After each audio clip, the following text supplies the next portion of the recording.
Wait. Hold on here. Is this the barbershop? Is this the barbershop? Yes, it is. It's the barbershop. Yes.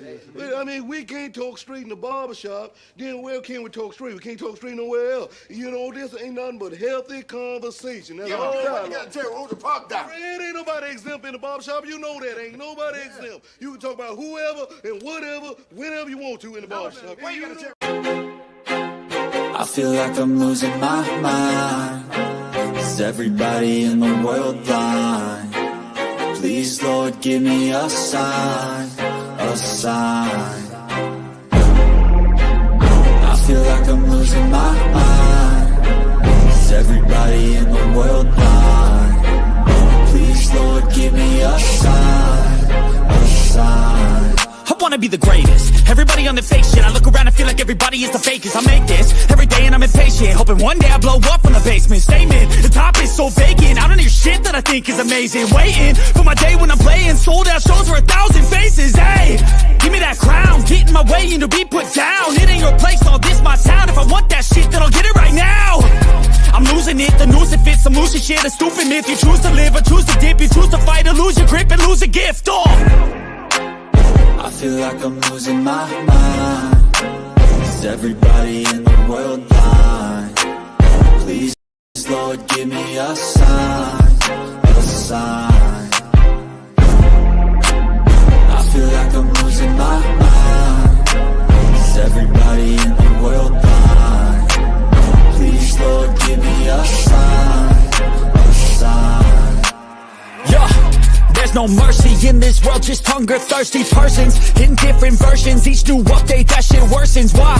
Pull back the curtain and you'll see the different vermin. We all have different burdens that all seem to cause disturbance. Yo, so do me a favor, don't treat me like a neighbor. Don't need the different flavors of your problems just to savor. I've got my own issues, I need a comb to get through. Don't need to groan with you, just go get your own tissue.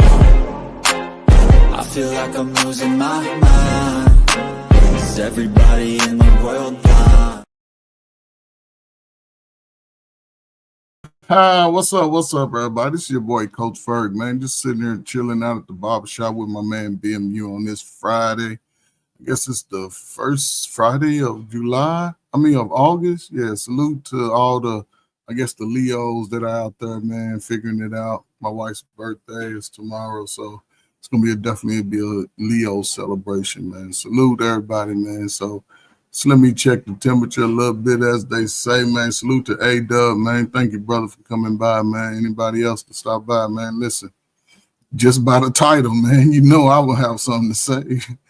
You know, old knowledge is dead. Okay, we no longer need the OGs. Yeah, man. I hope a woman thought of that. I wouldn't think a man would think of that. But if a man has, we're going to talk about it. What's up, IBN, my brother through the fire podcast. Salute to you, brother. But yeah, salute, man.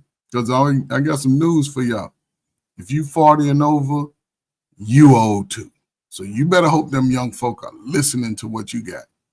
Or you better get in line with them. So yeah, salute, man. We're going to get it started. What's up, Lost in Translation? Salute to you, brothers.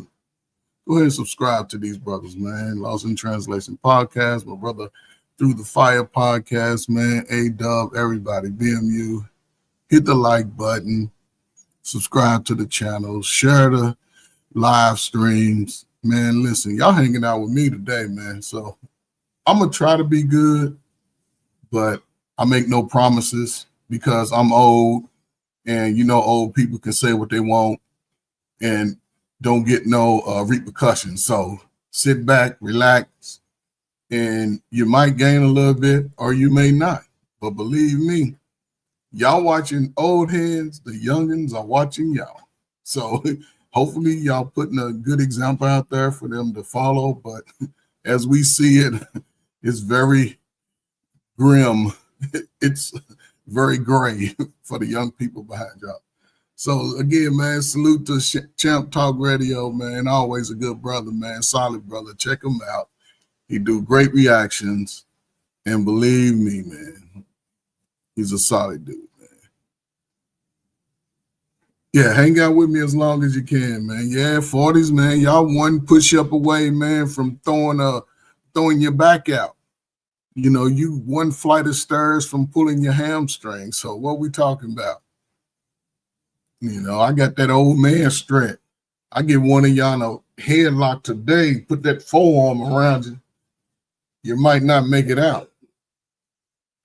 And if you over 40 and you ain't got no calf muscles, yeah, you might have problems out there. But salute to everybody, man. Just stopping by, man. For sure, man. Bro, if you're at work, on your way home, listen, man, be safe, man. Be safe. If you're at work, just focus on getting the job done, man, because this is Friday. It's the barbershop. I shaved myself yesterday. You know, I do all this. You know, I use a straight razor for all that. So I got on my do-rag in case my waves want to come back. You know, I pulled up my 17-year-old self just in case you want to, you know what your competition would have been like. But here I am. I'm old, man. So there it is, man. You know, salute, man. BMU's in the background. Anybody want to pull up, man, the link is in the chat, man. Again, man, I don't know how I'm going to act today. You know, blame it on me being old, man, because, you know, so just like grandma, I'm going to say what the hell I want and won't nobody do nothing about it. But, again, hopefully you can gain a little bit and it'll all be good. What's up, Mrs. Joy is real. Salute to you, now. That's a sister. Y'all go subscribe to our channel, man. Speaking real good information out there, man. She real solid, man. Married, you know what I'm saying? She speaks her truth, man. So, yeah. Salute to everybody, man. What we got, BMU? What we got? What's going on? Old knowledge is dead. We no longer need the OGs. Damn. That's a hell of a topic, don't y'all think? Because everybody over 40, remember, y'all old. So if ain't nobody gonna listen to you, I don't know what to tell you. The little nugs ain't listening to the 40s and unders. So what y'all gonna do, man? What y'all gonna do? Fight it out for the next 25, 30 years? Yeah, they trying to, Lost. They can't run us off, man. They ain't got enough stamina. They ain't got no calf muscles to run us off. They always in their feelings, their emotions. You know, they didn't get taught anything. It's somebody else's fault. So here we are in the modern era. Okay. Modern, that means you have to update your software. You can keep the whole package, but you have to update your software. And yeah, and they fifis, brother, and they fifis. That's how they say it. They got so sensitive about it, they can't even say feelings. They call it fifis. That's wild. But yeah, so regardless as you go through life, you have to update your software. I would say for brothers, every 4 years. Something that I learned in my early 30s, man. A brother needs to update his software every 4 years in order to, I guess, elevate to the space in life where he wants to be, especially when he gets into his 40s. You know, we all sort of wake up at age 40. You know, we all sort of wake up. Everybody's smarter, stronger. No, I ain't going to say stronger, but everybody's smarter. Everybody makes $100,000. I haven't met one person on YouTube yet that makes $100,000.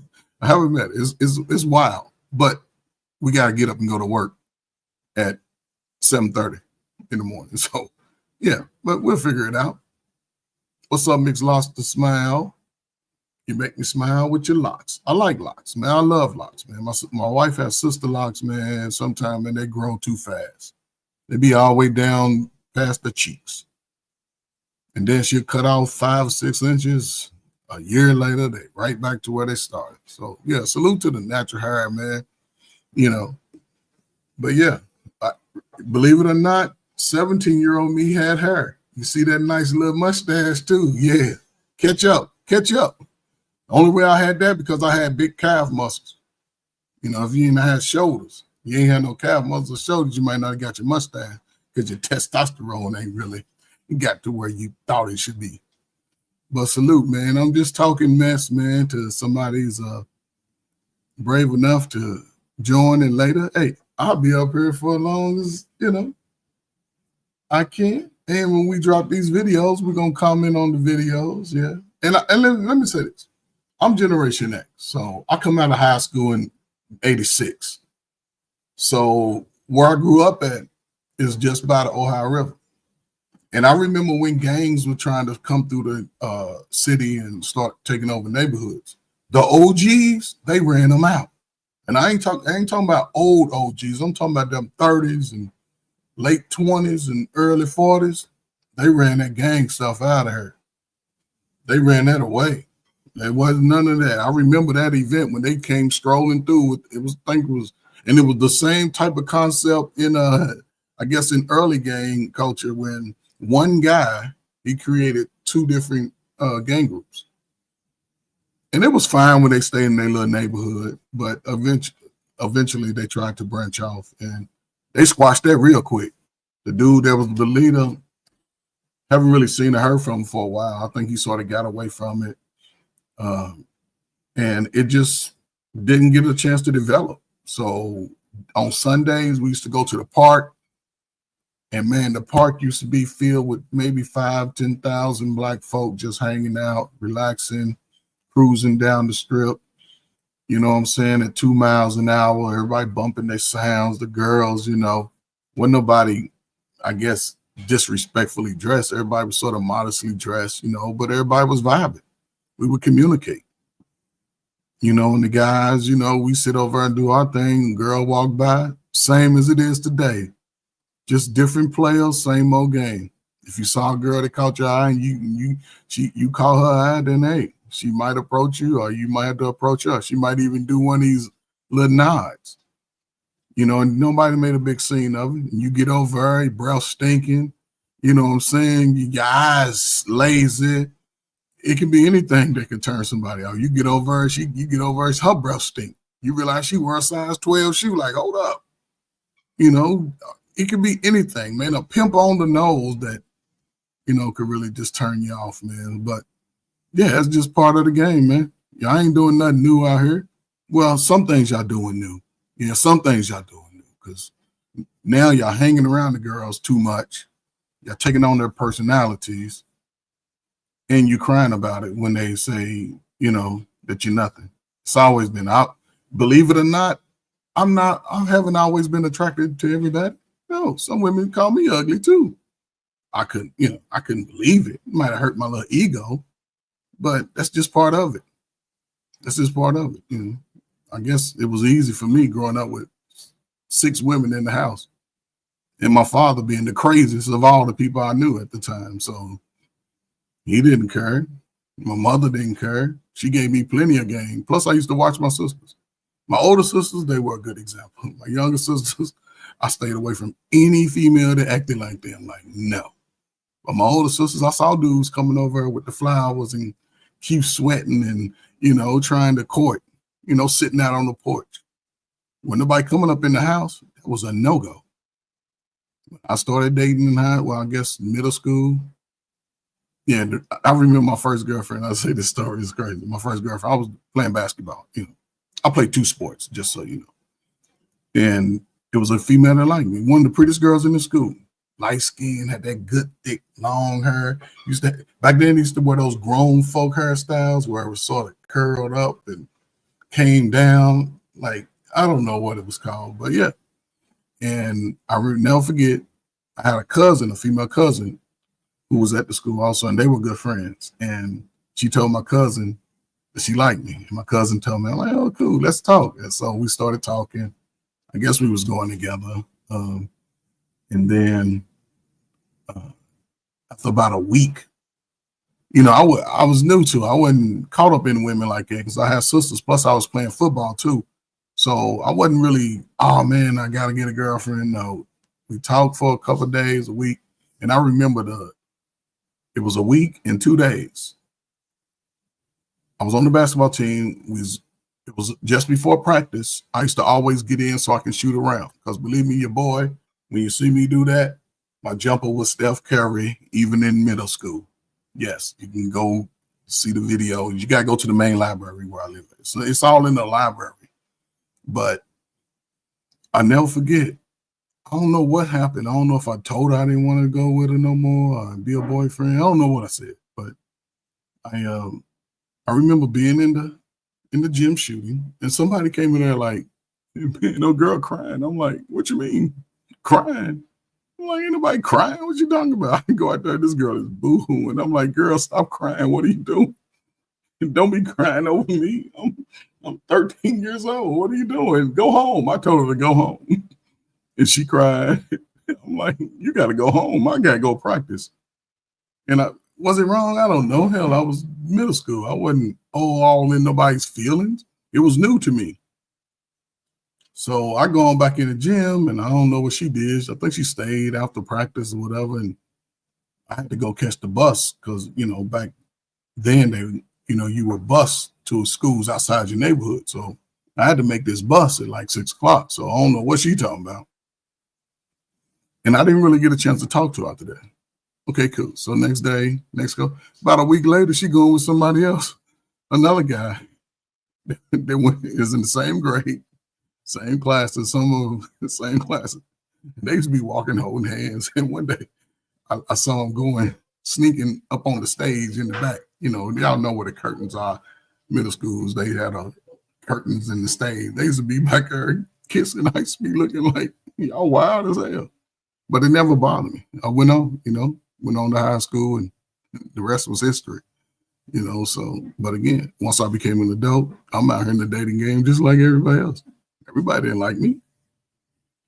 So, and I accepted it. It's just part of it.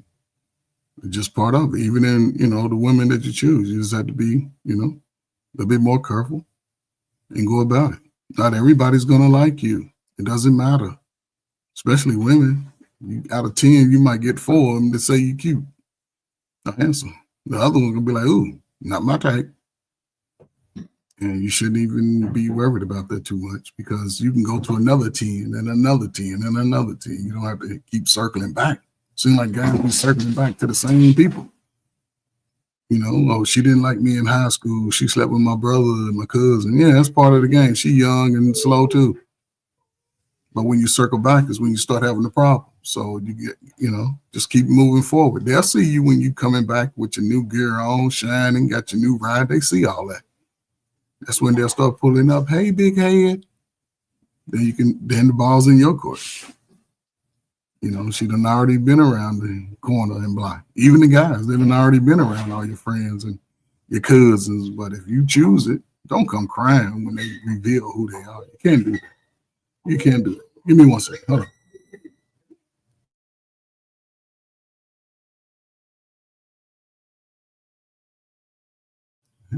You know what I'm saying? Is that Coach Fee with stocking cap? Yeah. Yes, I got the stocking cap to cover up my milk dug head. Yeah, that's ball too. It's just something I picked up, $2. Yep, she ran out on me. Well, she didn't run out on me. Once I broke it out, she just like moved on. We was middle school. Yep, she did. And I think I saw her some years. I think I did see her some years later. She acted like she didn't even know who I was. So I'm like, I know you know who I am. Because we was pretty close and we was all pretty, friends in middle school. So everybody sort of congregated and hung out in classes. It wasn't about, somebody always liking somebody. I went to the dance with her. It was the dance like the next few days. I guess it was when everything started. But after that dance, I'm like, yeah. And she probably felt bad, brother. You right. But I was immune to it. I had sisters because my sister used to cry. She'd be like, what you crying for? They're emotional. But you ask me a 13, 14-year-old, you better get on out of here. I ain't got time for that. So yeah, it's just part of the game, man. It's just part of the game, man. I got a 22-year-old. I'm like, he's telling me, like, that probably ain't the same, which I'm sure, women are a little bit more bolder, a little bit more brash. Women today, they reveal a lot before you even get a chance to, I guess, know who they are mentally. You already see what the physical part is. Like then you sort of had to guess. You sort of had to try to figure it out, and you normally wouldn't know until you got up close. and spent time with her. You know, it wasn't something that was just gonna come out, you know, all at once. What's up, brother Alpayne, man? Salute, man. Appreciate you joining it. Now you see the title, Alpayne. You see the title, right? Yeah, I saw the title, you man. See the title, man. I'm glad you're up here, man, because we're gonna fight this out with they ass. We're gonna fight it out, bro. Yo, man, I was letting you go, man. I was here for a while, man. I said, man, you look good by yourself up there, man. Yeah, man. I know I look good, man. So you know what I'm saying? I know I look good, man. It might hurt a few feelings of them 40 and unders, you know, but hey, I'm sorry. That's the way my daddy and mama put me together. With the grace of God, I've been able to maintain it. But yeah, man, salute. Thank you for coming up, man. Listen, man. That's cool, man. I done been talking a lot, man. You see the topic, old knowledge is dead. Yeah, okay. Okay. I think a woman thought of this statement right here. I can't see a brother thinking of it. I think it was a woman. You think so? You know, I don't know. Allegedly, I don't know. You don't I'm think just that's saying. a PMU original? You don't think that's a PMU original? I don't know, man. Not a father and a coach. No, I don't know, man. Old knowledge is dead. Well, first of all, so I didn't hear this, but you think it's true? No, man, I don't think it's true. No. Now, hold on. Okay, let me compartmentalize it. It might be true to 40 and overs, but them 21 to 40s, they need all this information, and they asking for it. So it 40 and over, yeah, they done been slapped around, beat up, tossed up, flipped over 42 times, lost money, got money. So yeah, I can understand it. All right, well, yeah. Listen, man. You know, I mean, if you're like, you're Gen X, I'm a baby boomer. Do we really care whether these guys care or not? I mean, you know what I'm saying? Here's the thing. I don't know if he was up here when what's my man's name? Shay, brother used to be around a lot. I had asked him, Sway. Little young Sway. I saw him on This Might Be Risky. I saw him on there. Yeah, he comes up there. You know, I haven't seen him there as often as before, right? Yeah. So he came over here one time when we first had the Boomer show, and I asked him. I said, "Well, you know, what do you want the baby boomers to do?" He said, "I want all y'all to die." That's what he said. That's what he said. I want all y'all to die. You know, so. Listen, man, as long as there's some truths to some things you find out, right? But listen, the world is still run by the OGs. Yes. We're starting to see the young people start to come in, but you know what? They're coming in stupid. Like for example, Jasmine Crockett. Can we leave the world to a woman like that? Can we actually leave the world to somebody who talks like that? You know, or Brandon Johnson from Chicago. Can you leave the world to that asshole?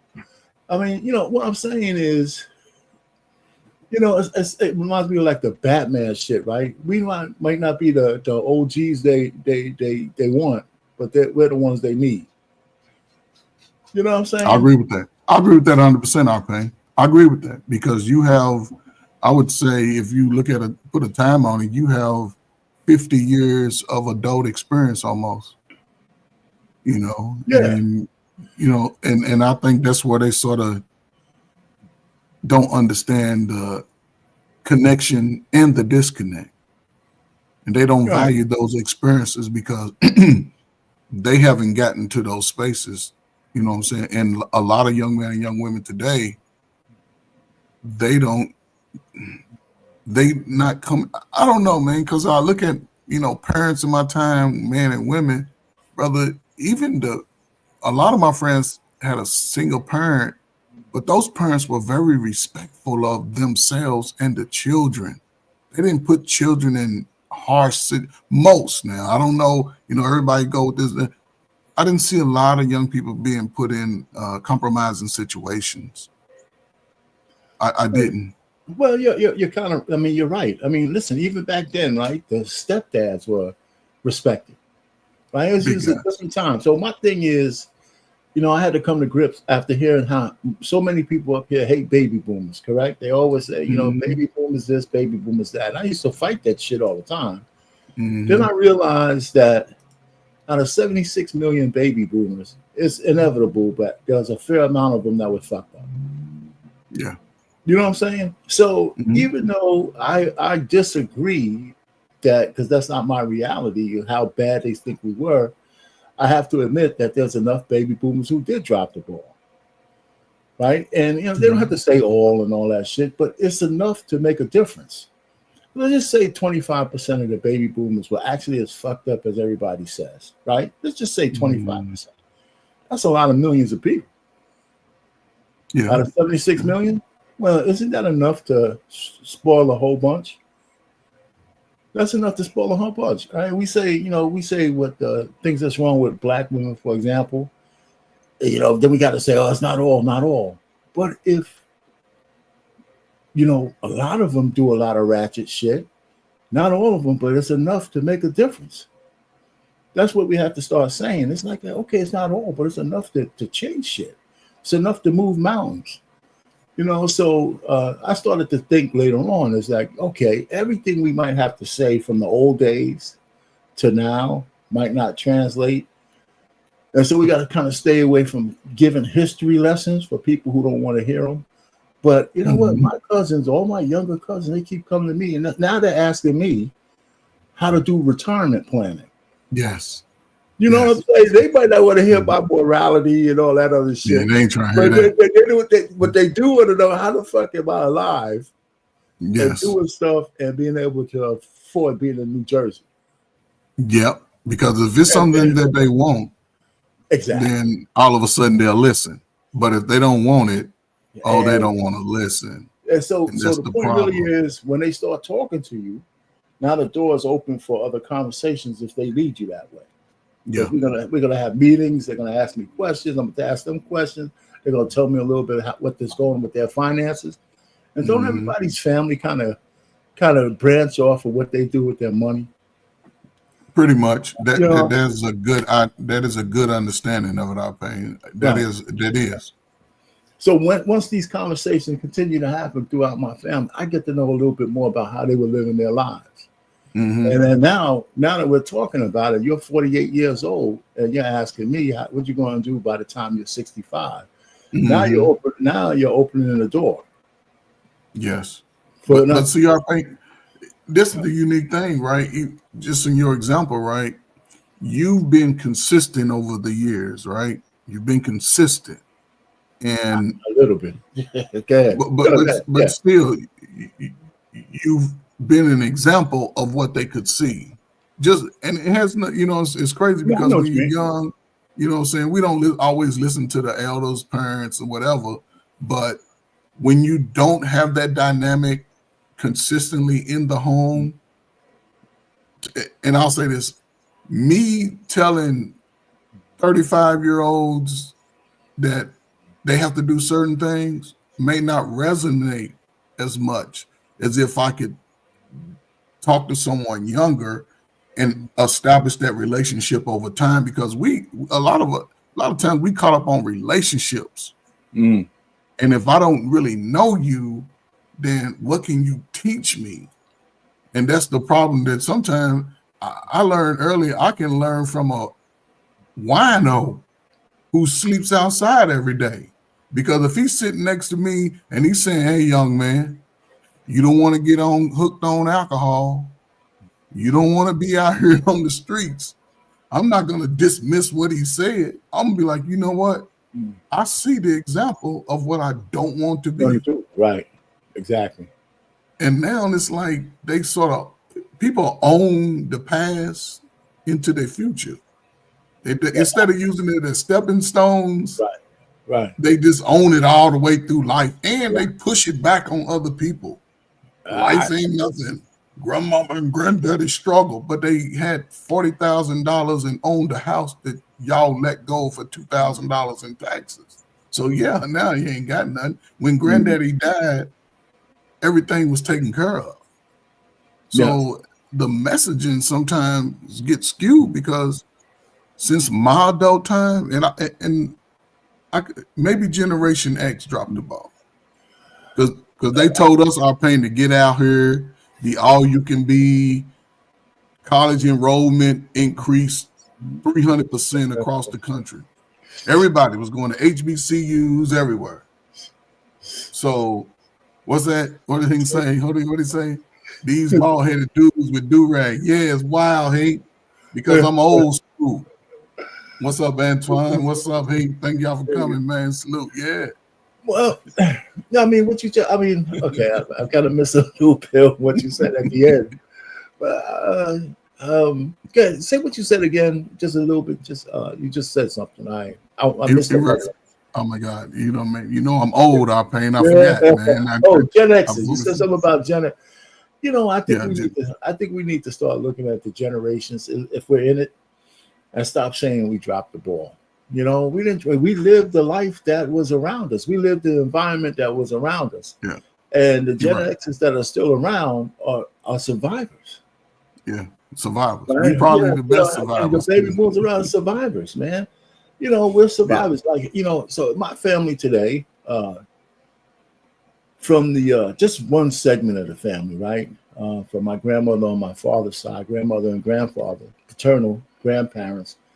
Yeah, we're running around 6 deep now, right? From the early 1900s to 2025, we're like 6 deep generations, right? And you can see the disintegration of marriages and more kids being born out of wedlock. And the truth of the matter, and this is still kind of true, but it's not true as it was. The reason why the young ones who have kids out of wedlock, the only reason why those kids ain't in the street and in shelters is because of the family structure we had made from the baby boomers and the Gen X's. Okay. Because who's taking care of those kids, right? And a lot of the young girls are having kids out of wedlock, right? But their grandmothers are still taking care of their kids. Their grandmothers has a house for all of them to move into. You know, that's what happened when I was young. Right? Anybody got wayward, you know, it wasn't as much, but there was an infrastructure. Yeah, for sure. That infrastructure is not being built now. No. Right? No, so if you're a Gen Alpha or you're a Gen Alpha 1 or whatever that shit is, they're not going to be able to come to millennials and Zs for any kind of anything because they ain't building no infrastructure, right? They're not building that. You know, so I heard that. Y'all hear that, Gen Z? Listen, man. Yeah, man. Y'all ain't building no infrastructure. Y'all turned the infrastructure down.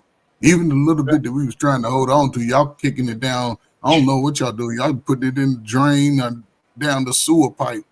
But again, we all gonna get here. What's up, Next Level, man? How to get the youth to really receive the good wisdom from the elders? And see, that's the thing. Today, a lot of people don't go into those spaces where they are.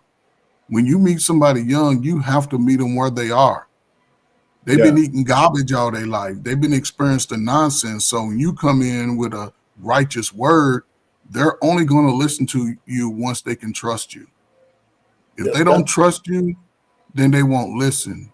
A lot of people, that's part one. Understand. A lot of us point fingers at what they should be doing. No, listen.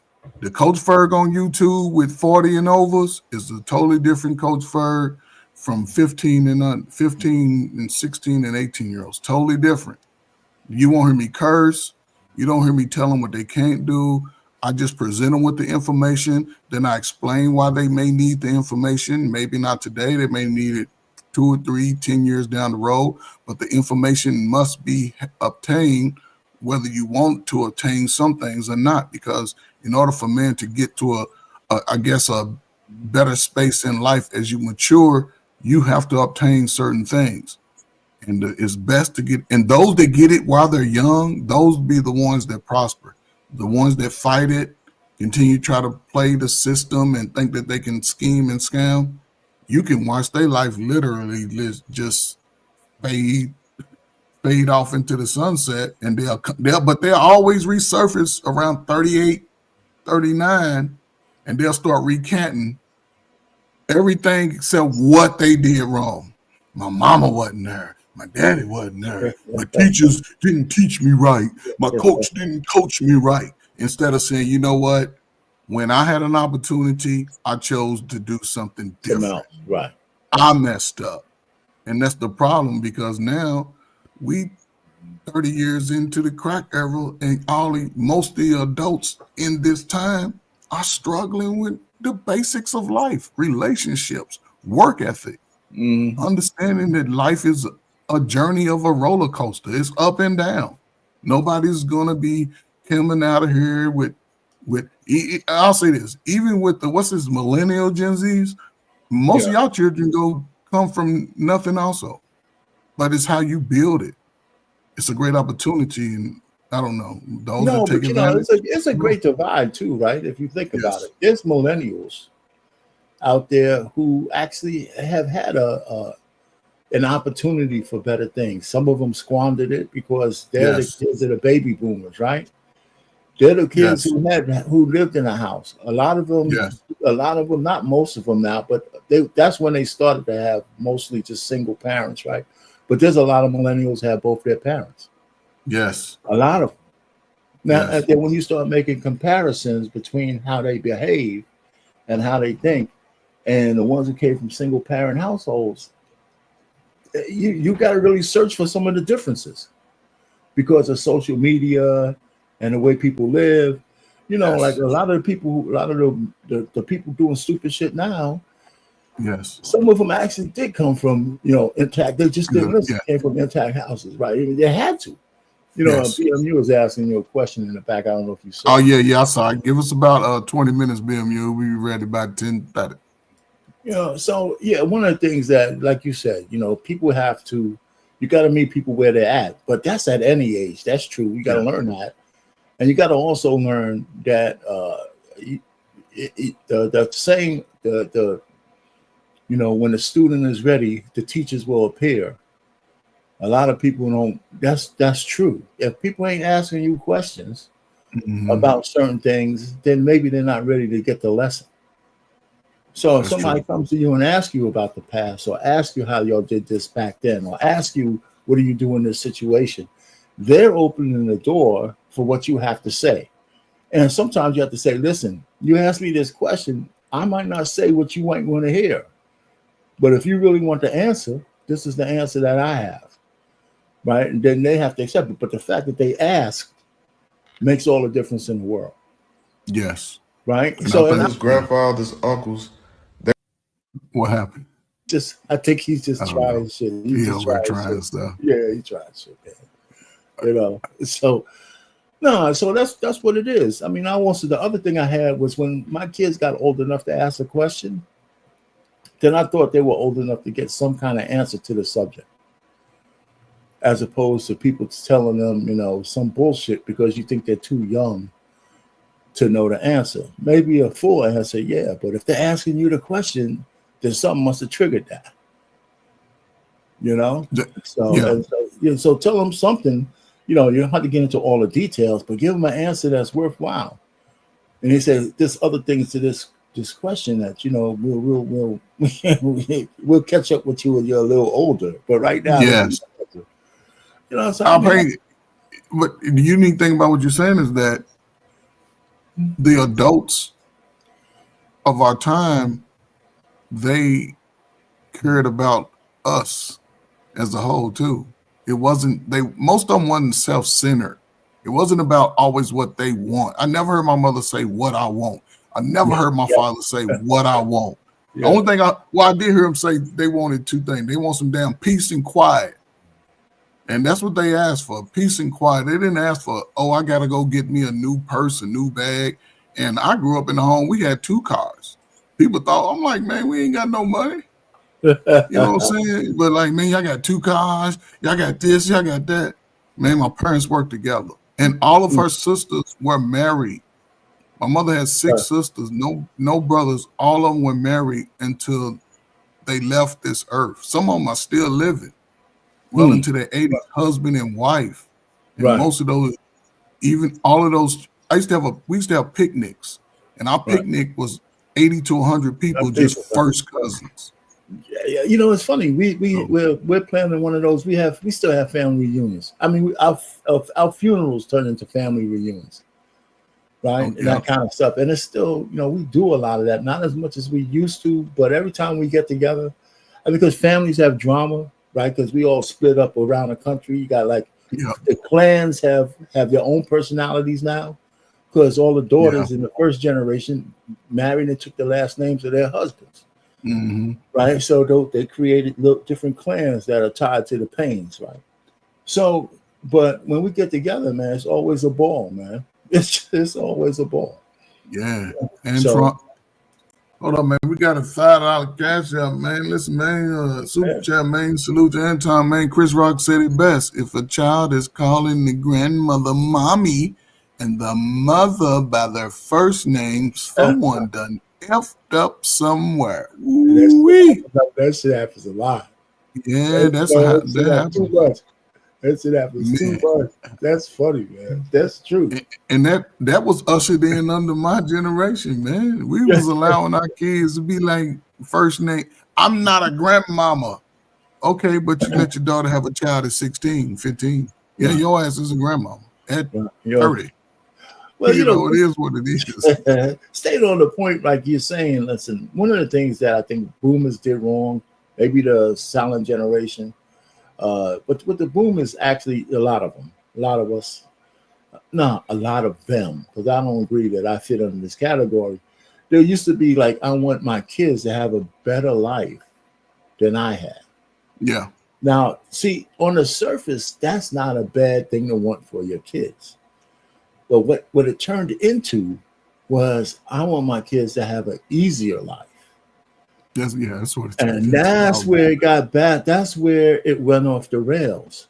I agree right? with that. Is that you can give your kid a better life, but that's somehow that got synonymous with they shouldn't have to struggle. That is fucking bullshit. Yeah. I agree with that. That's where things got broken. I agree with that. That's where things got broken. Something that's subtle. That's so because every parent really would like their kids to have a better life. But does that mean take away the struggles? That's how you learn, right? That's when, back, in the 90s when they started the no bullying campaigns. What era was that pain in the 90s? The crack era. When they started doing, what's they call it, participation trophies. Yeah. Shit like that. We the kids should know what it means, how it feels to lose. Yep. Get the hell out of here. That's what made people, man. Shit, I'm going home crying that you lost and shit. Get out of here. And listen, man, I tell you. That's where, but see, some of that was programming. Because the people who had the reins try to make it, unpopular to be hard on your kids, right? When people started going to jail for kicking their kids' ass, even though the kids deserve it. Yes. And when I say that, I mean giving them a spanking became like you can't, the kids had the phone number to the social service number. If you hit me, I'm calling typhus. That kind of shit, right? But here's the crazy part about that. Everything you're saying, man, I agree with, right? But again, I remember that as a young man when they were ushering in these type of idiotic rules and regulations because they understood, and this is why I appreciate mothers of my time, the single mothers. They held their children accountable when they did dumb stuff. Right. Most didn't allow. Well, and again, there was some, but I know what you're talking. You're in the right place. It wasn't a lot of mothers that I saw allow sons to just figure shit out. They still had to have some type of structure within their home. They still had chores. They still had to cut grass. They had to earn their keep around the house. Mm-hmm. And it wasn't making excuses on why the kid couldn't read, because I used to see moms making people read out loud in a class. Even the school structure was different because before busing, all your teachers were black. Mm-hmm. And they held you to a high standard. That's when they could really paddle you and call your mama at the same time, and she gonna come up to the school or catch you as soon as you walk in the door. She wasn't cussing out the teacher. She wasn't arguing. She like, oh, he did, because most parents of that time knew their kids. They knew the ones that was wilding out. They just did dismiss it and say it was somebody else's fault. Y'all knew even the people, listen, we all got those cousins who y'all knew wasn't gonna be shit when they was young. Everybody know it. Right. They can always get away with stuff. Don't touch my baby, da da da. But also the powers that be understand that too. A child without discipline will grow up to be an adult without discipline. So more than likely, guess what? They'll start getting into trouble as teenagers, and we can start locking them up, and they'll start using drugs, and we can start locking them up, and they'll start having babies early, and we can start locking them up. It's just part of the programming. And those that, I don't know, not everybody wanted to be a part of that. No. You know, and those that did want to be a part of it don't. I guess some people believe that they need to be recognized for it, but myself, I looked at competition like this because you said something weird, and I'm gonna shut up. As long as I win, place the show, and being competitive with somebody, I was good. What's up, brother Jeff, man? Salute to Uncle Jeff, man, joining us, man. He got the family secret, man. And he's another old head. And damn it, all you young heads, y'all listen up because the old heads are taking over. Salute, man. Thanks for joining us, man. You been listening in, man, or you just joining? I'm just joining you now. I've been so busy today, but I don't doubt that it was dope content because of the swordsmen who are already here. What's going on? Our pain. What's going on, Doc? All right. What's up? So listen, we had a video we getting ready to see, but listen, what do you think about the topic first, Jeff? You read the topic. Old knowledge is dead. You know, you could read the topic. What do you think?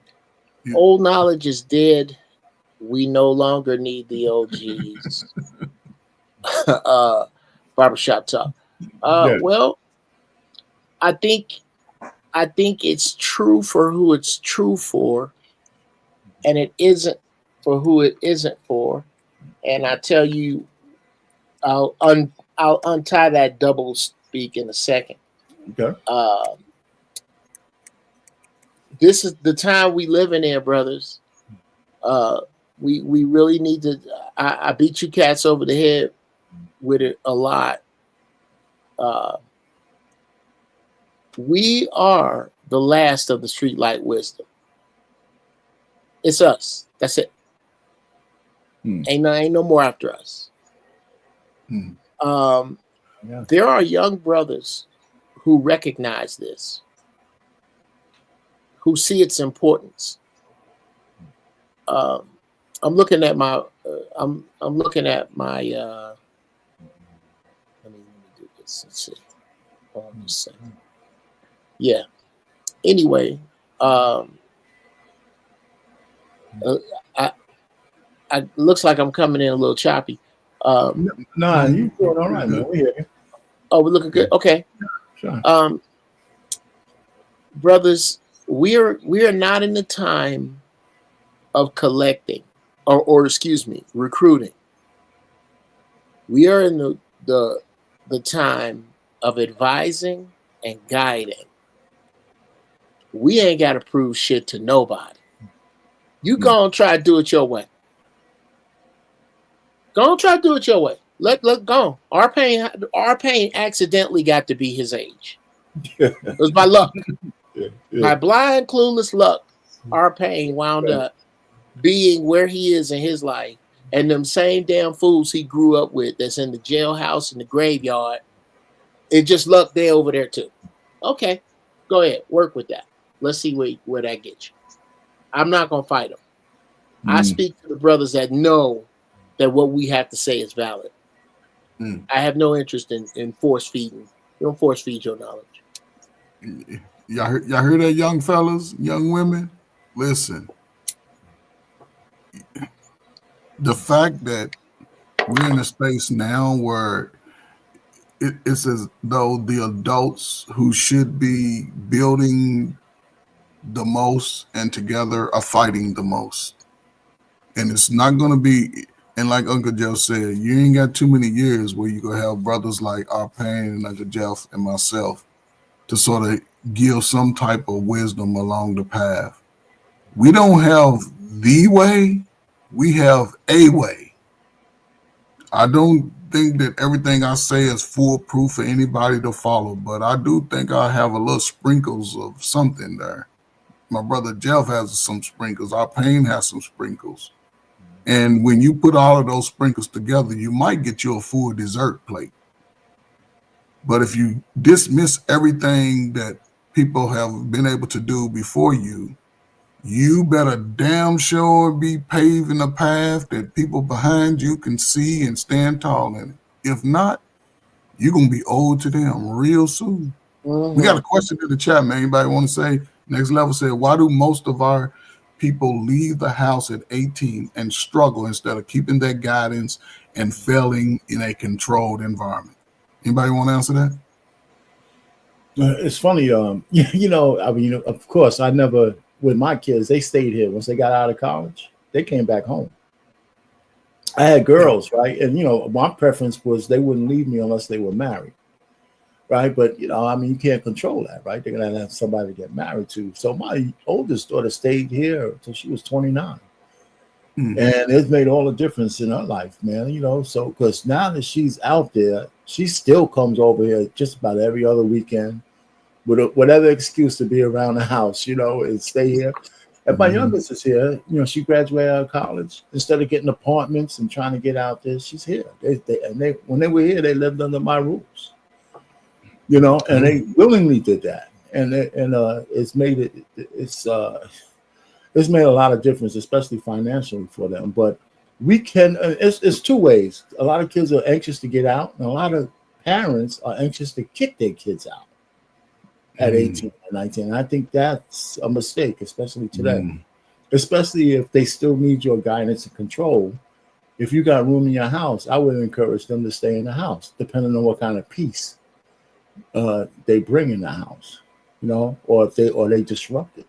So what he's saying is true. A lot of kids, yeah, you come of age as 18, and like me, I left my house at 18. But back in my day, you went to college. I was college bound, or you got a job at 18 and you began your life, right? Because you could get drafted and shit like that.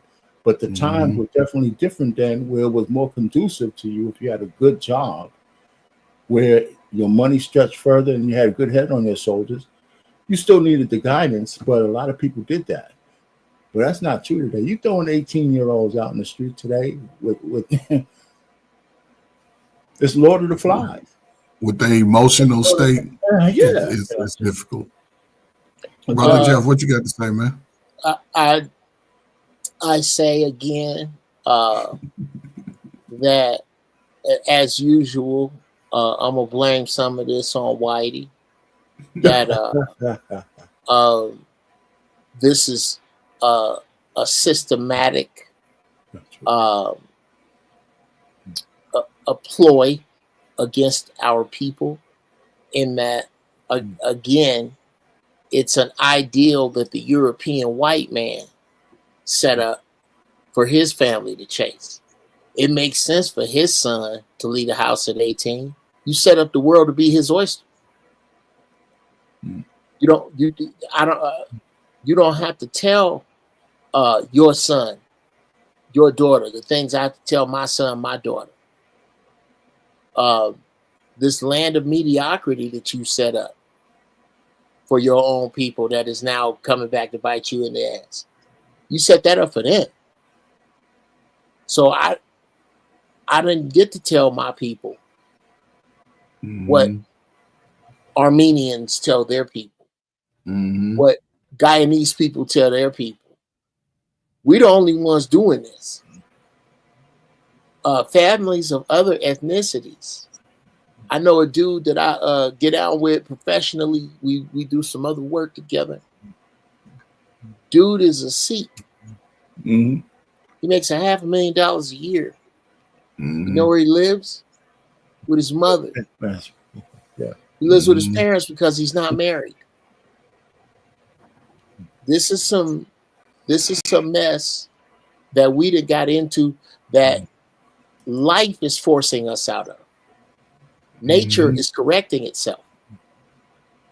This correction is being made by all that is natural. people gonna naturally have to get back together. How else you gonna live? Look at all these people just got laid off. Absolutely, man. You don't have a choice. Absolutely. So, hey, okay, I don't know if you finished, Jeff, because we're going to hit the video. Yeah. I'll pay before you play the video. I'm gonna read the super chat from Anton, man, then go right into it, man. Okay. One thing I always remind my nieces and nephews: I have been your age. None of y'all have been 49. That's true. And by the time you turn 49, I'll still be older. That's a fact. It's a fact. All right, so let's see what this video has to say. Grandfathers, uncles, they were not better providers than men are today. They just lived in a time where life was a lot easier. And I'm going to break this down because I hate to see people comparing the two without giving context. So for context, in 1990, the average mortgage payment in America was $650. Today, the average monthly mortgage payment is $2,500. That's almost a 4x. The average rent price in America in 1990, it was $370. The average rent price today is $2,000. That's a 5x. The average home price in 1990 was $120,000. The average home price today is $420,000. That's 3.5 times more. The average car payment with insurance in 1990 was $230. The average car payment with insurance today is $730. That's a 3x. Meanwhile, the average income in 1990 was $30,000. Today, the average income is $55,000. That's not even a 2x. It hasn't even the average income hasn't even doubled, and that's in 35 years. In 1990, on average, people were paid $2,500 a month. Today, the average person gets around $4,200 a month. So once again, that number hasn't even doubled. The average minimum wage in 1990 was $4. The average minimum wage today is $7.25. Once again, it hasn't doubled. So comparing somebody today to somebody in the past is like comparing to someone playing a video game on Hall of Fame to somebody that's playing the game on easy mode with the sliders up. So there's really no comparison, but people, they really lack understanding of this basic thing. And I know a lot of people, they're going to say, well, they just need to leave their jobs, find better jobs, and make more money. And I agree with that largely. I do think people need to up their skill sets so they could be better and bigger earners. At the same time, people say those things without understanding how the economy and how ecosystems work. These jobs that people down talk and consider low wages, these jobs are what makes the country go round. How you get your food, the clothes that's on your back, the building you live in, the people that's teaching your kids, the cars we drive in. All these things are ran and functioned by people that don't make a lot of money. So if these people quit and left these careers and chase to make more money, the whole economy in the world would shut down immediately. So we need people in these positions in career fields, which is why it never makes sense to me when I see people down talk people that actually do these jobs. They make the world go round. All right. Man, listen. Go ahead. Go ahead. Salute to the cracker, man. Listen, man. Listen, man. All of this automated stuff that they got out here today, the garbage truck don't even have to have a garbage man on the back. They got an arm to lift up the garbage cans today. What are we talking about? I made $3.35 an hour working a full-time job, $130 a week. I think after taxes, I don't know, but it was $500 a month at best, working 8 hours a day, and still had to take care of my responsibilities. It wasn't for me to go ask my mom and daddy for no money. I had to take care of myself. Come on. And today, listen, it's definitely easier today because y'all can choose whether or not y'all want to work a certain job. Back in the day, most people didn't have a choice. But what do you think about it? What do you think about him making the money comparison? Because what you're saying is true. But don't they have to think about inflation? Inflation, of course, is something they don't even speak of. It's changed. It's high. Yes, it's more expensive. It's inflation. So but he's saying the job, right? He said that the wages, no matter what job you had, didn't follow inflation, right? But I hear what you're saying. I didn't mean to cut you off. Go ahead, man. Finish. the same. No, man, listen, man. People, listen. The average income, and I'll just state it, man. I put something in the back chat. I'll pay. You can pull it up if you want, man. But listen, man. Yeah. The average income, man, of 19. Let me see. The average income in 2000 was roughly around 38,000. The average income today is about the same. The bottom 50% of America make $34,000 a year. Okay. And people of that time, my parents both made $35,000 a year at the height of their working career. Okay. That was it. And we was able to buy a home, like I said, 2 cars. We had all the new video stuff.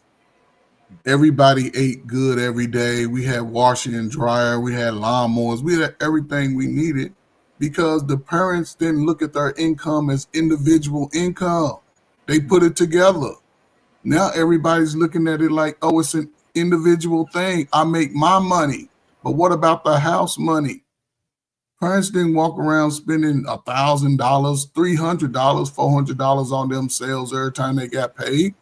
They made sure the house was taken care of, the kids were clothed and bathed, and they put children to work. I'm sure all of y'all, by the time y'all was teenagers, y'all was walking around shoveling snow, cutting grass, trying to earn your own money. So, the mindset is a little bit more, I would say, just weaker, just to yeah. I mean, it's okay. So what he said though, was the thing that he left out was even back then when $30,000, $40,000 would get you further. Back then, way what he's talking about, and just like what you said, both the women still worked. They still shared the one pot system. The money went to the house and the family. And today, there's no such, I guess, no real partnership that way, because somehow the powers that be told women that their life ain't no good unless a man's taking care of you. And as horrible as it sounds, too many of them still believe that. So too many of them believe that. More and more, they believe that a household means a guy works and they get to do what the hell they want to do with their money, or else you're going 50-50, right? That's all propaganda engagementship, right? I mean, because in the past, all I remember is both of my uncles, aunts, parents working. Even though the money might have stretched further, but everybody worked. There still was only a very few families, when I say few, less than 50%, where one breadwinner took care of everything. The women still went out to work, even if they didn't have to. A lot of people were out there. So today, it can a $100,000 house. Is it the same as trying to buy a $500,000 house with less? No, it's harder. But if you ain't working together, just like what Uncle Jeff said, the world is going to force people to get back together. And how they do that is going to matter. If you get back together just for this, I guess, partnership where there's nothing in it other than just trying to survive together, I don't think those bonds are going to be tight enough to stick together. There's got to be something more than that. Partnership plus. In my case, and I guess all of us who are married, we call it a covenant. So I don't know, man. So so I hear what the guy said, but go ahead, Jeff, man. Go ahead and give us what you think about what he said, because I hear what he's saying, but I think he left a couple of things out that could make the difference. I think the biggest thing left out, in my opinion, is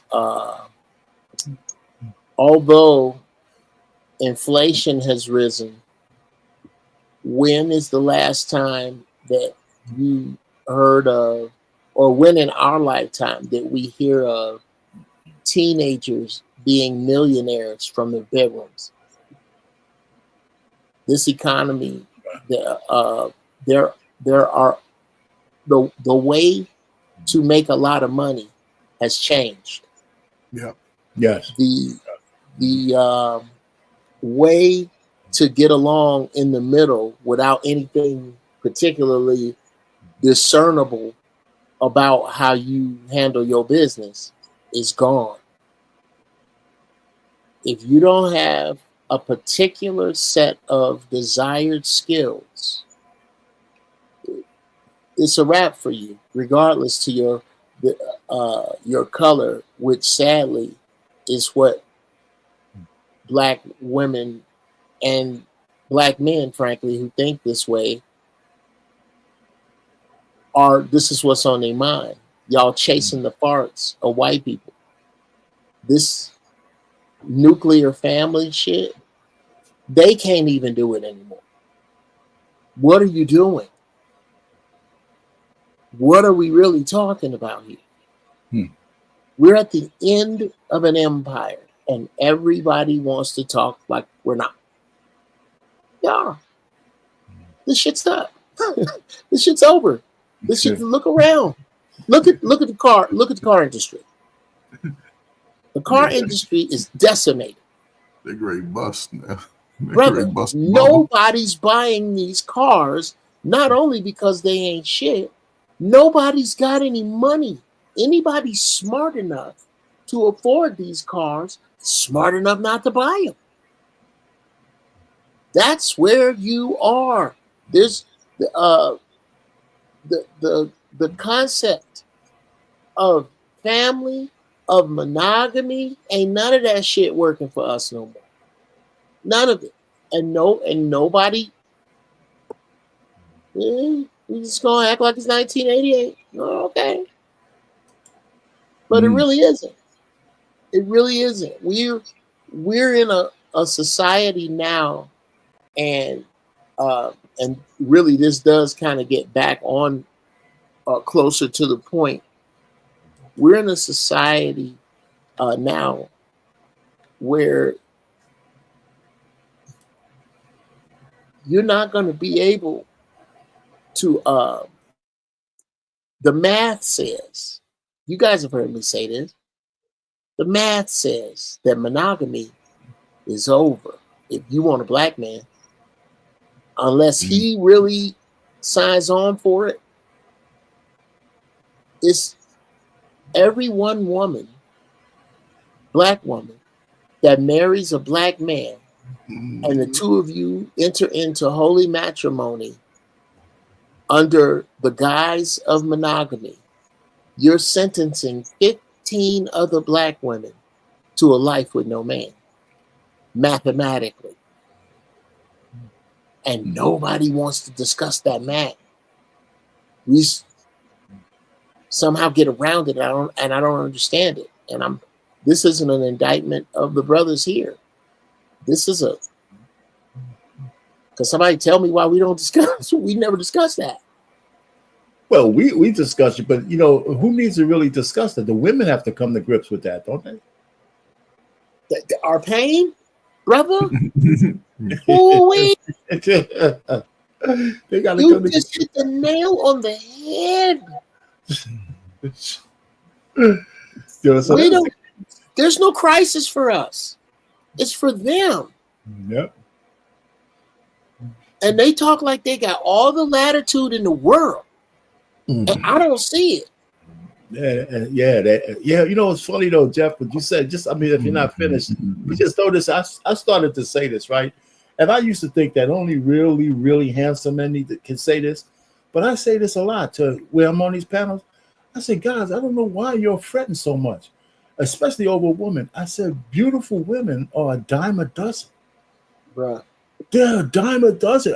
Beautiful women are absolutely a dime a dozen. A man on his square is not. It's not. If you know what I'm saying? And so the point really is we let them flip that shit so much, and you hear them talk all over the social media. There's nothing different. You could be as pretty as hell. And the reason why I'm with you can't be just because you're pretty. If I can pull you, I can pull another one.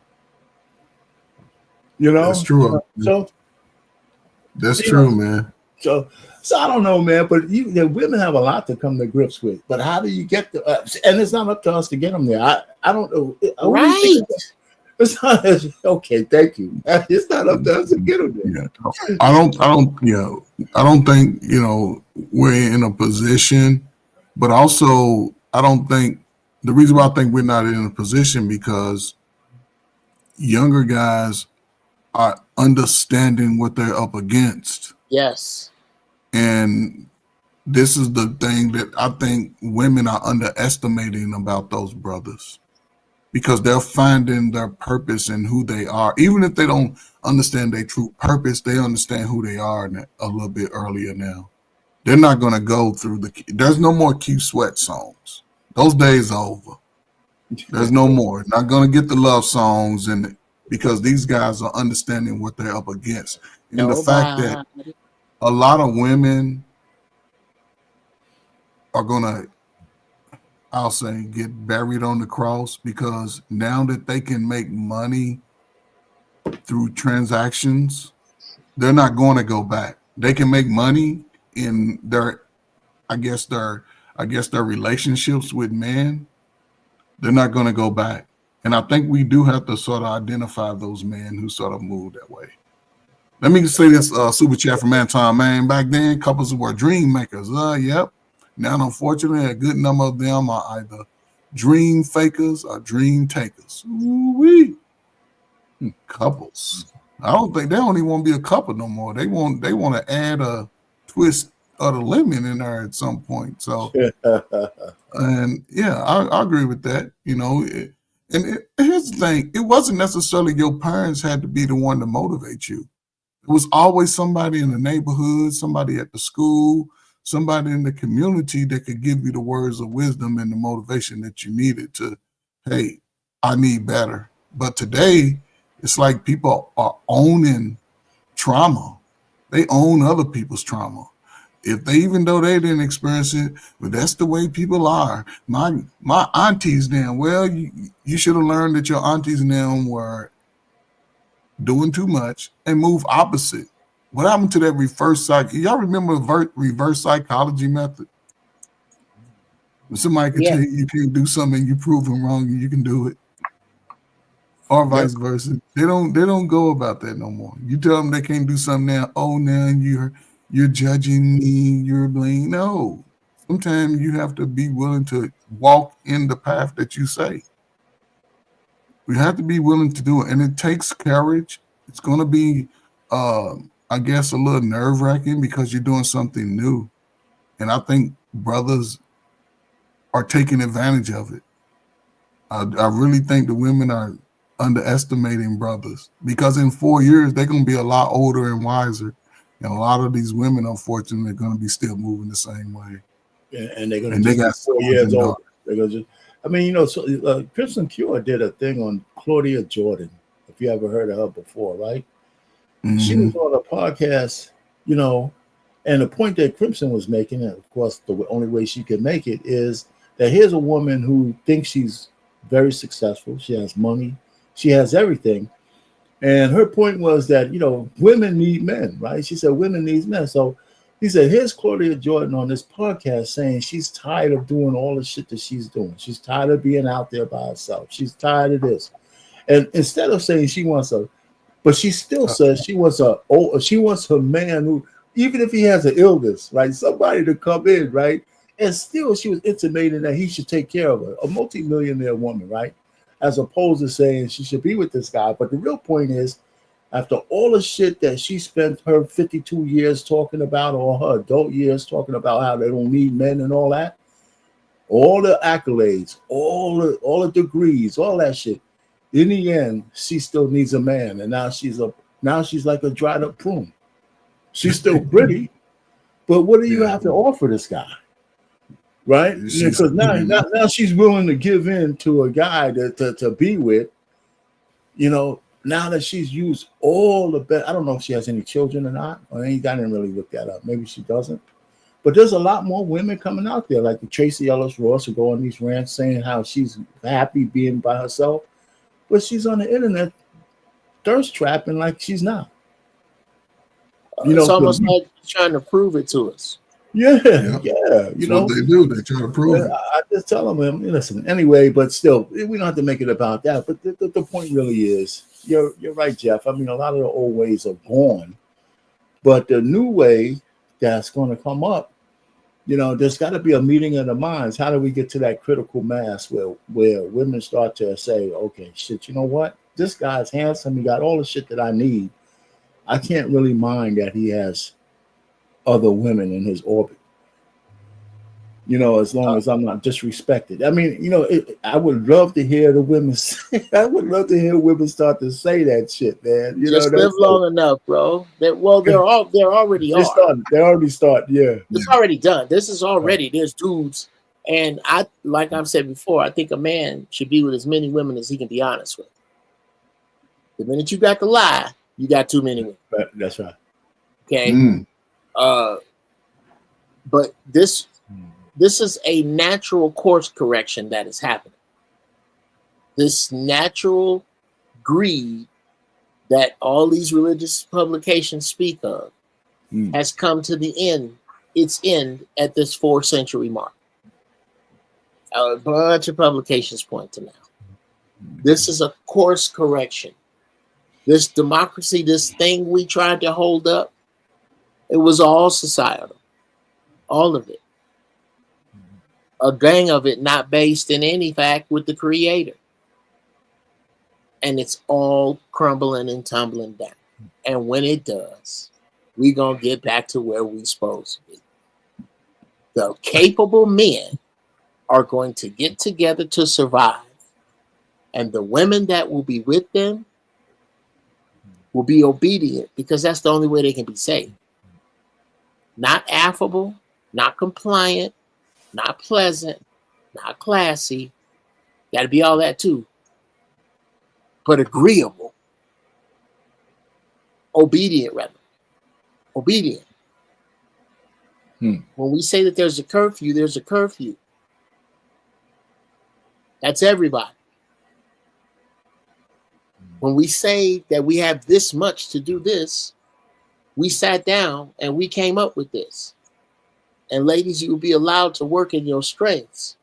But all this hyena shit, that'll be on the other side of the gate. Because there won't be one man here that's going to put up with it. Not for you or from you.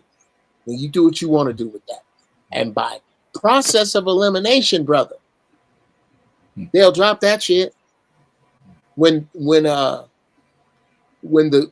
consequences of it are the cold prairie, where the whole town vote on whether your ass get to stay, bruh, we gonna get there. We gonna get there, and these horrible broads are going to weed themselves out. Nature's gonna weed them out. It's funny you say that, Jeff, because the one thing you're talking about is the nature of women is to survive. So they'll start to, even the ones who talk all this F shit that they're talking, they understand that the only reason why they're talking that way is because it's not, they can. But when that dries up and they can't anymore, then of course they'll comply because they're gonna want to survive. It's drying up fast. I'm gonna say this and I'm gonna get out the way. Okay. It's drying up so fast, bro, because and what black women ain't looking at is when this shit get tough, every other race of woman got their man. Where you hyenas going? That's true. Every woman that talks shit about men got their man. Yes, Persian women talk shit. Chinese women talk shit. And Korean women and so on and so forth.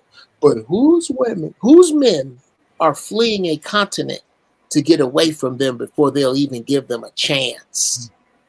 Ours. Yeah. So, listen, man, we in for a great big overhaul out there soon, man. Hopefully, I don't live through it. Hopefully, you don't live through it. It's here. Well, I don't know, man. It looks real gray out there for a lot, man. But salute to Anton, man. The best way to describe why females are frustrated with being alone. They rather be right over being happy. Y'all agree with that?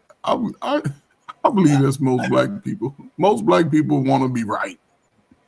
Most of us want to be right, whether it's good or bad, right or wrong. They want to be right. I would change that a little bit, you know, that, but especially for black women or women in general, but black women in particular. Being happy is the only righteousness they understand.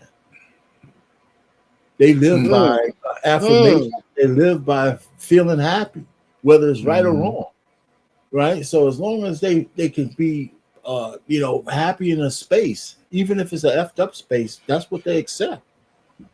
That's what they accept. You know, I mean, if dysfunctional families, dysfunctional kids, dysfunctional, but as long as I can flex, as long as I can I'm feeling good.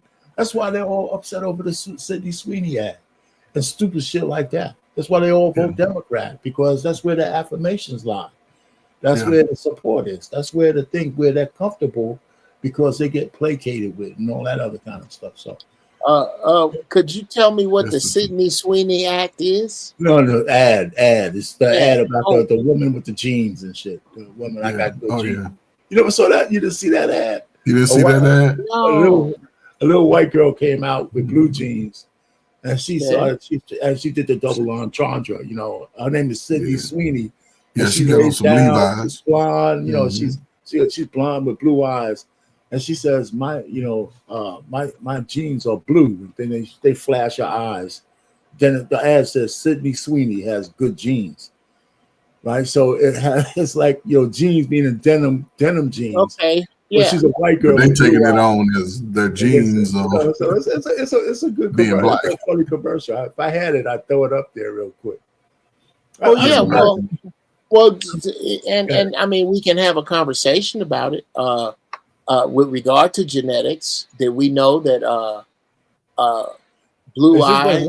Before you go on that one, hold that right there. Blue eyes. Is this a new one? No, I read that already. Okay, I read that. I just read that. I'm sorry. Blue eyes. I mean, yeah, you were talking about genes, genetics. Her having good genes.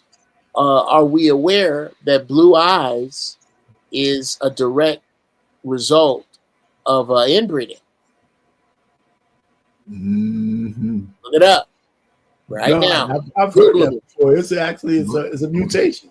It's a mutation. Brother Jeff, you giving knowledge right there. A lot of people don't even connect that. They don't connect. They don't want to hear that truth. Right. That it's also a blue eyes and blonde hair come from recessive genes. Yes. That let's discuss good. What do you mean by good? what and actually ask that question and leave it there. Or just leave it there, right? You know, yeah, you're right. Ask that question and leave it there. But I think if you saw that ad, you know, you would say, okay, they're just playing on words to market jeans, because American Eagle is a jeans company, so they're just doing that to market the jeans. And some people get triggered by it. Some people, and you'd be amazed how many white women are triggered, liberal women are triggered by that ad. The sisters are, but it's amazing how many white liberal women are triggered by that ad. Talking about eugenics and, you know, Nazis and shit like that. It's just crazy, man. It's part of the decay of society, man. Well, are we going dance around the fact that that is the exact description of what Hitler said he would make a master race of? That's a fact. Yeah. So it's not. It's not something to just. Yeah, I am not willing to poo-poo it off either. I see that. You know what I'm saying? I see that angle in it, so I can't. But that angle is hiding in plain sight, right? Because Hitler was also exterminating people at the same time he was pushing that. Right? It's just not going on right now, right? I mean, but I hear what you're saying. But that's how a lot of people are taking exactly what you're saying. Enough people are saying it because it was. I'm surprised you haven't heard about it, but it was all over social media. Well, not going on right now, It's not an argument for it because Not there was a time before it wasn't going on when it did go on. Yeah. If that makes any sense. No, it does make sense. I'm just thinking that I just, as far as for me, it's just an ad. It's an ad with a double entendre, and I can see why it triggers some people. But that's exactly what they wanted to do, so they can sell G's. Mission accomplished. Yeah, mission accomplished. Mission accomplished. That's all I made. And the Korean people, the way they handle it, they put this Korean girl out there, beautiful. She had some yellow jeans. She said the same ad. She says, "My jeans are yellow." And she's got yellow denim, and she's eating Chinese food with chopsticks. And she's absolutely gorgeous, you know. You know, so, and then some other people. So I mean, I don't know, but I hear what you're saying, but what you're saying is exactly how a lot of people took it. There's no doubt about it. So yeah, you know, so we got some time. We got like 20 minutes. I don't think they looking into it as in depth as Brother Jeff is. You are. I think most people just looking at it as an excuse to claim racism and all of these things just based off their inferiority complexes. Man, listen, as men, I don't think we can afford to only focus our achievements on each other. We have to sort of look at the world as our playground in a sense. You have to. Growing up where I grew up, I often wondered what it would be like to live somewhere else. And when I got a chance to start moving around the country, I realized that I must be able to compete against men from everywhere of all walks of life. I'll learn more through, I guess, the system that we're under. I learned the laws of the land, you know, good, bad, and indifferent of it. And I've always wanted to make sure that I was relevant, whether it come to work, sports, things like that. I wanted to always be competitive within that cycle. Did I always win? No. Did I always lose? No. Did I learn something out of the wins and losses? Yes. And I don't think people appreciate those losses, especially when you're still trying to learn and grow. That's a part of the game, because I don't think our Pain would have went anywhere with guys younger than him. He had knowledge, he had skills, he was going to display that. I don't think Brother Jeff would have just rolled over with some of you cracker adults out there thinking y'all can come in and take over based off y'all feelings and lack of knowledge and skill. So you have to learn as you go. Life is a journey. It's not a sprint. You have to learn as you go. And when you miss certain tools that you need in your 20s, and you get to 40 and 36 and 38, and you're trying to figure out why you can't elevate to the next level, you may have to go back and get those pieces and those tools that you need to add to what you have. That may be the missing ingredient. And a lot of times, to me, and I've been saying this, you know, it may even take for you to go back and talk to that parent you never really had a connection with. You know, but again, not everybody's willing to face a lot of the ugly about their life. The sooner you face it, I think the better off you'll be, the sooner you'll grow, and you'll start looking outside of the box instead of always looking at the box and saying there's no way out. You know, as long as you keep, you know, your head focused on the right thing, and not be afraid to take knowledge and information from people you don't know. I don't have to know you to take good information. I come up here, I listen to brothers like Pain and Jeff, and I may not need it today, but I can always recall and say, you know what, Pain said something a couple of months ago. Brother Jeff said something a couple of months ago. And even if I don't need it, I can say, hey, man, I know his brother, Uncle Jeff, and Pain. They told me this. They said A, B, C, D. Won't you try it? Whether it works or not, it's always a part of the tool belt. And that's the way I've looked at it. That's the way I've sort of modeled coaching and mentoring. Like, it's a process. You don't have all the answers at any point in life. I don't know what it's like to be 65. Yeah, but I got a good example I can take from our pain. I don't know what it's like to be 60. But I don't know, man. This is a gray area in life for a lot of us, or in our lifetime. We never seen anything like this in our society.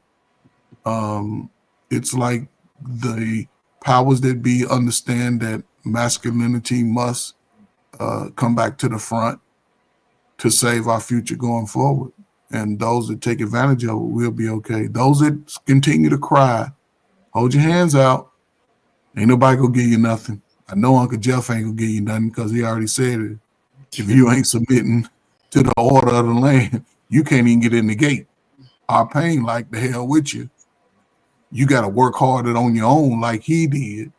And I have a sentiment of both of them. Your ass gonna work if you gonna get in this gate. You gonna put in the work before I even think about it. And it ain't gonna just be up to me. It's gonna be up to the collective. And if they don't vote your ass in, guess what? You better find you a little hut and you better be quiet while you're building because you could be left to the scavengers out there. So it's a gray area, man. Well, we'll see, man. You know, the future's we do see the one thing that is true that Jeff is saying, the one thing that's undeniable that we see the decay right in front of us. I mean, it's right there, you know. And what's so funny, bro, is I've been coming up here long enough. I've been coming up here a while. Y'all might even remember this when people used to look at me as Dr. Doom and Gloom when I was talking about this shit 2, 3, 5, 10 years ago. That this shit is and now everybody, you know, it was like Showtime at the Apollo in this piece when they was talking shit about the way I was talking about it. Now it's quiet as a church. You don't hear nobody talking about how crazy the crazy people were about America falling apart and about this. This is a grand course correction for us. We have to see it that way. It's a course correction. It's going to happen. No, you know, it's funny. Did you see people are upset over something about this group of whites bought some land out in the Ozarks? It's a whites-only property, right? That they grow up, that they're building a community out there for whites only. And then I found out down in the South, 19 black families got together and they bought some land out in the South, and they're doing the exact same thing.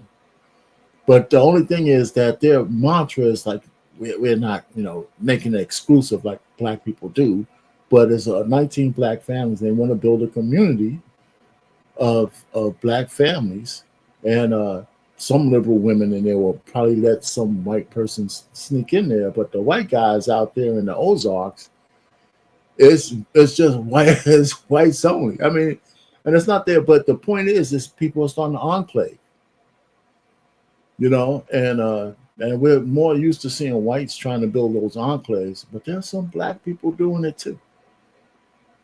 You know, and the black people need to be just as strict on who they keep out as the other guys. Come on, bro. You know, it's as simple as that.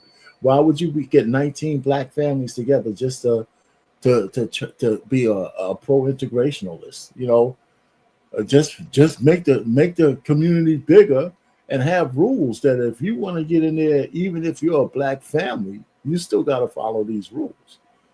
Yes. And that's the key, right? These rules. And so one of the things that could make these things work is that if you're taking federal money, that's where they get you. If you're taking any taxpayers' money to make some of this stuff happen, that's where they get you, because then that's discrimination. But if it's all private money, you can make a case that, you know, I want to build this the way I want to build it, and this whole integration shit don't apply because I'm not taking taxpayers' money. Yeah, you know, so it's happening.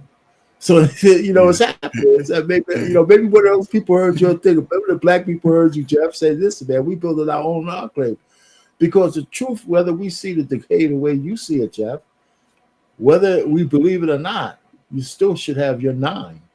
You should still have your circle. You should still have your circle. I don't know. Okay, slow down. Slow down. I need you to tell me. It could be because y'all know I smoke the best and I'm at the bottom. It could be this shit I smoke, but I think this was one of the panels where some young fools tried to ridicule me for the concept of having 9 capable black men. Does anybody remember that? Was it here? I am sure of it. That it wasn't that I'm not sure that it was here, but I am sure it happened. And it happened a few times. And I want to know how stupid I sound now. No, because so again, man, this is nature's way of telling us it's time to hit the reset. Absolutely. And this is where we are. The reset button. Yes. Antoine, thanks for these super chats, man. Yes, for sure. The network appreciates it. Yeah, good looking out, Antoine, and you dead ass on. Yeah, and it's not just something that I think is going to happen immediately. I can see a change over the next 4 years, especially for a lot of brothers. I could see that, especially the adult brothers. You know, the brothers who are looking for a way, looking for their purpose. I think if they really got focused on something greater than just what the women are saying and doing, and start looking at the world as an opportunity, I think they'll be okay. I really do. I see it because as a man growing up in America, I understand, and you have to be willing to take advantage of opportunities when it presents itself to you. You have to be willing to, we all have a unique story and we went through that experience.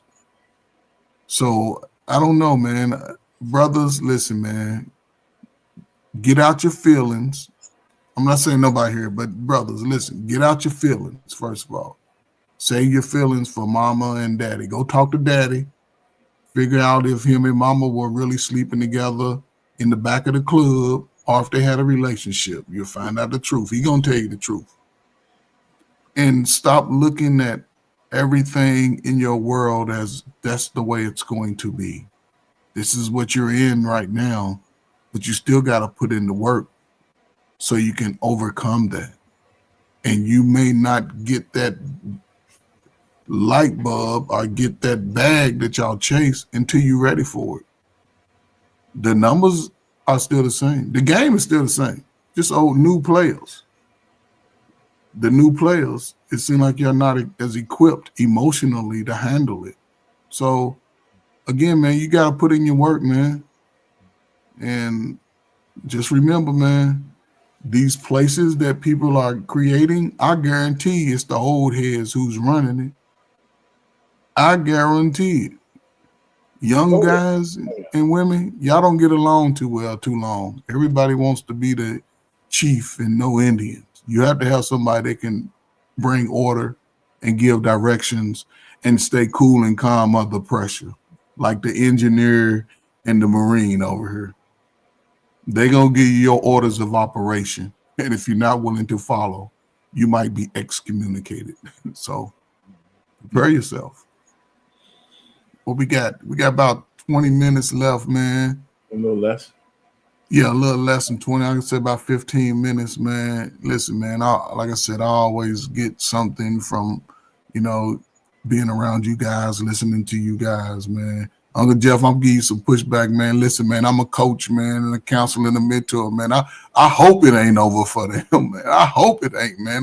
Hopefully they can listen to a little bit of stuff that I say, man, and and maybe they can come to your village if I prepare them. Maybe they can come to your sector and get in and be a part of the growth of the village. But absolutely, but all children, to include my own, to include my line, my village will be those who think like me and understand that the black family absolutely must be destroyed. That it means us no good. Your problems come from your family, not your tribe. The Bible says a friend sticks closer than a brother. It's because you pick your friends. You didn't pick your brother. Your mama didn't even pick your brother. Your mama and your daddy got together, did the nasty, rolled the genetic dice, and Tink Tink came out. That's where your brother come from. You didn't pick him. He's family. Now, you and your friends who have similar interests, who have similar goals, who agree on so much and work hard in the same direction, those are members of your tribe. And those members are more than likely, in collective wisdom, not going to make bad decisions about women, children, family. They're humans. They're going to make the mistakes. But they're going to set their goals at a certain mark. And Brother Ferg will be setting his tribe at a mark. At the tribe, I set my mark. So when Brother Ferg send me somebody, Brother Ferg's name is on the line here for you. You understand, young man, who vouched for you? He's one of the elders of the tribe that you came here from. You have very big shoes to fill. And we are here to see to it, because his brothers spoke to my brothers. And you will be amongst brothers with love, but you will be amongst brothers with discipline and order. We will love you, and you will fall in line, or you will find your ass out in the cold prairie. Do you understand? Welcome. And that's exactly what I was saying to any young man. Find out what that young man's weaknesses were and fortify him without ridiculing. Find out what his strengths are and push those. Outside of sports, I know everybody here can run and jump and throw. I don't need to see that. How do you think? What do you feel? Where's your mind? What do you want to build? To everyone I say, math is a language, and we will look at it as such. We will stop running from it. It belongs to you. It is the universal language. You want to talk to God, learn about math. You don't believe God loves math, cut open an orange. Math is the language of the universe. That math is God's language. Math is how you unlock everything. We're going to look at math different. We love basketball, but it takes a distant seat to what comes from each and every one of your minds and souls. Mm-hmm. You've been taught to chase, to bounce a little orange ball on some wood and put it through a hole 10 feet off the ground, and that was very important. I'm not going to diminish its fun, but unless you're in Brother Ice Cube's league, we're going to diminish its importance. That's the only league of basketball we really watch, is Ice Cube's league, until we make another one. That is where I would be with my people. And you can't tell me that if I put our Payne in charge of math and engineering, that he can't find the 4-year-old geniuses. Mm-hmm. And we push them over there. And the incredible singers this way. And the incredible blank towards the other incredible blank amongst us. And we raise them. Brother, how fast is the foolishness weeded out? Quick, fast, that is the new rise. That's the new rise. That's the utopia I'm betting on, bro. Because I don't see it going no other way. Edwin, I hear you, man. I do. You know, it's funny that you mentioned math. So my girls were young, man. The two things I had in my mind for them growing up. One, you'll learn how to read as soon as you could, and you won't be afraid of math. Yes. You will not be afraid of math. You had too many women say, "Oh, I can't. I'm afraid of math." Nah. You know, my youngest, man, that's the one thing I made sure that they didn't have they know how to count money, and they know how to count mathematics, and they understand the language of it. So that's cool. This is why the Asians and Indians are so far ahead of us. Yes. I think it's absolutely social that they are pushed in those directions. Yeah, it Because is, Brother Joe. nobody tells our children that 2 + 2 = 4 in language means nothing in Chinese. That means nothing in Tagalog, in Mandarin, in Spanish. But this is universal. How many fingers I got up? Because the language to represent this is this number, a plus sign, and this number, and this sign. That means that this side of it and this side of it are the same. Right. That's a language. Nobody, dude, I never heard anybody say that to me when I was little. Nobody talks to our children. There you go, man. Yeah, that's funny that you also, I mean, you hit all the shit I remember. I used to make sure my kids did word problems. Bruh. When you heard the word, this is equal to that, or this is that, make the equation of what this word problem is. It's you're right, though. It's a universal language, man. What's on the right side and what's on the left side, all that kind of stuff, man. But hey, listen, it's just one of those things. Can we get back to that? But you got to get back to that in the right environment. The only thing I take credit for with my kids was, and I probably could take more credit, but the number one thing I wanted to do was create an environment for them to thrive in. Sure. Let me create this environment for them to be able to thrive. Someplace with a roof over their head, a place to study, lighting to read and all that kind of shit, with no TVs in their room. That was one of my, I didn't have a million rules, but that was one of them. You grew them as plants. Yeah. And nurtured them and watered them. Yeah. So it sounds like both of y'all coming from a old head way of knowledge. It sounds like that old head way really worked. It's the only thing that's gonna work. It's going to. I was talking to my son about this. I have to pour as much wisdom in their heads before I die as I possibly can, in the interest of my great-great-grandchildren. How does my grandson, I don't have any yet, but how does my grandson justify not knowing Black history? He doesn't. Because I am going to see to it that his parents teach him the way I taught them. There's no gray area in that. Now, look at the inverse of this, Coach Bird. Look at y'all grandbabies offhand.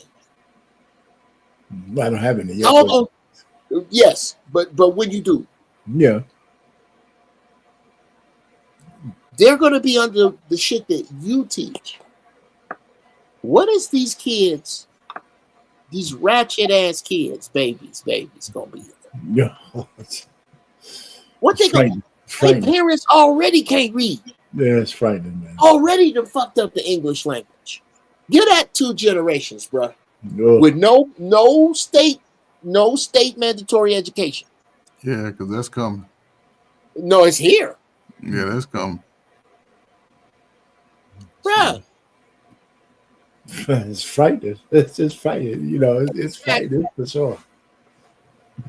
So what you are going to have, what I am seeing in the next 50 years is a part of our society that survives outside of the skills we're talking about. Out of that French fry grease I keep talking about, will come savages. Straight fucking savages.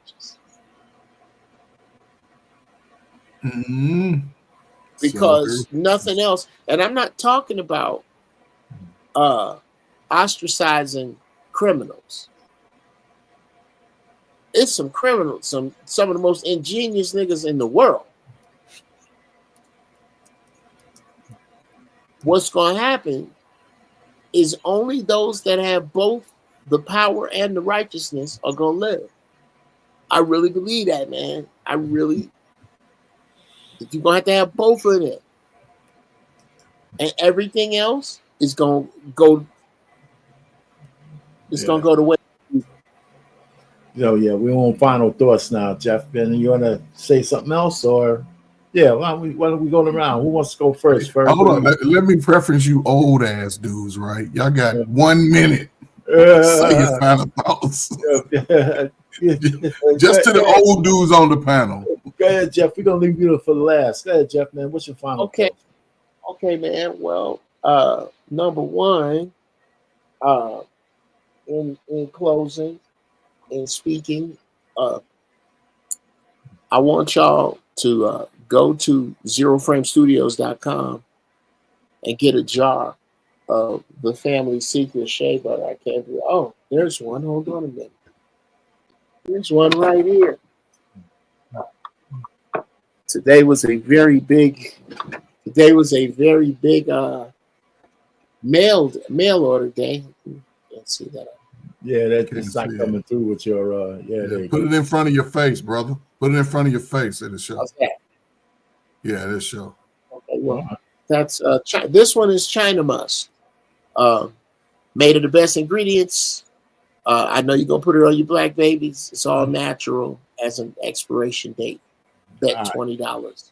So I can just put. Why don't you put a link? I told you y'all old dudes talk too much, man. Just put a link in the back chat there, man. Yeah, let me. Okay. So we gotta move. We gotta move on. Yeah, listen, man. It was a good show, Ferg, man. I know you was front and center. This. It was good listening to you, man. That's why I didn't pop up earlier. I wanted you to get everything all warmed up.